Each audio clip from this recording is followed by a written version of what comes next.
एक बार की बात है।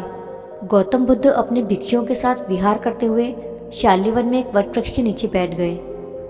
धर्म चर्चा शुरू हुई और उसी क्रम में एक भिक्षु ने उनसे प्रश्न किया, भगवान, कई लोग दुर्बल और साधनहीन होते हुए भी कठिन से कठिन परिस्थितियों को भी मात देते हुए बड़े बड़े कार्य कर जाते हैं, जबकि अच्छी स्थिति वाले साधन संपन्न लोग भी उन कार्यों को करने में असफल रहते हैं। इसका क्या कारण है? क्या पूर्व जन्मों के कर्म अवरोध बनकर खड़े हो जाते हैं?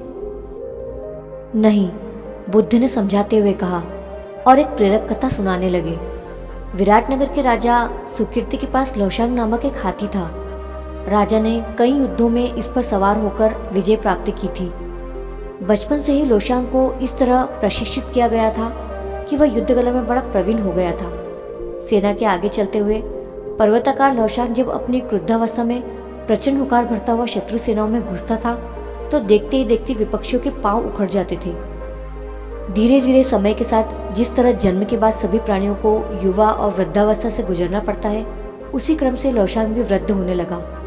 उसकी चमड़ी झूल गई और युवावस्था वाला पराक्रम जाता रहा। अब वह हाथीशाला की शोभा मात्र बनकर रह गया। उपयोगिता और महत्व कम हो जाने के कारण उसकी और पहले जैसा ध्यान भी नहीं था। उसे मिलने वाले भोजन में कमी कर दी गई। एक बूढ़ा सेवक उसके भोजन पाने की व्यवस्था करता।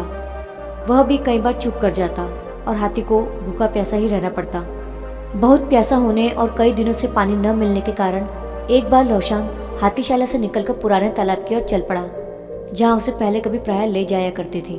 उसने भरपेट पानी पीकर प्यास बुझाई और गहरे जल में स्नान के लिए चल पड़ा। उस तालाब में कीचड़ बहुत था। दुर्भाग्य से वृद्ध हाथी उसमें फंस गया। जितना भी वह निकलने का प्रयास करता उतना ही फंसता जाता और आखिर गर्दन तक कीचड़ में फंस गया। यह समाचार राजा सुकीर्ति तक पहुंचा तो वे बड़े दुखी हुए। हाथी को निकलवाने के कई प्रयास किए गए पर सभी निष्फल। उसे इस दयनीय दुर्दशा के साथ मृत्यु मुख में जाते देखकर सभी दुखी थे। जब सारे प्रयास असफल हो गए तब एक चतुर मंत्री ने युक्ति सुझाई।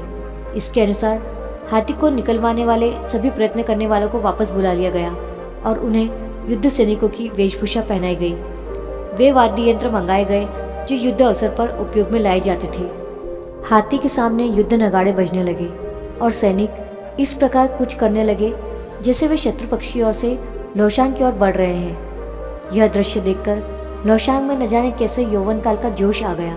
उसने जोर से चिंगार लगाई तथा शत्रु सैनिकों पर आक्रमण करने के लिए पूरी शक्ति से कंठ तक फंसे हुए कीचड़ को रोनता हुआ तालाब के तट पर जा पहुंचा और शत्रु सैनिकों पर टूट पड़ने के लिए दौड़ने लगा। बड़ी मुश्किल से आखिर उसे नियंत्रित किया गया। यह कथा सुनाकर तथागत ने कहा, भिक्षुओं, संसार में मनोबल ही प्रथम है। वह जाग उठे तो असहाय और विवश प्राणी भी असंभव होने वाले कार्य कर दिखाते हैं। दोस्तों, जिंदगी में कभी हार मत मानिए। अपने इरादों को कभी कमजोर ना होने दें। हमेशा पॉजिटिव सोच रखकर आगे बढ़िए। अगर आपका मनोबल मजबूत है तो असंभव काम भी संभव हो जाते हैं और मनुष्य अप्रत्याशित सफलताएं प्राप्त करते हैं।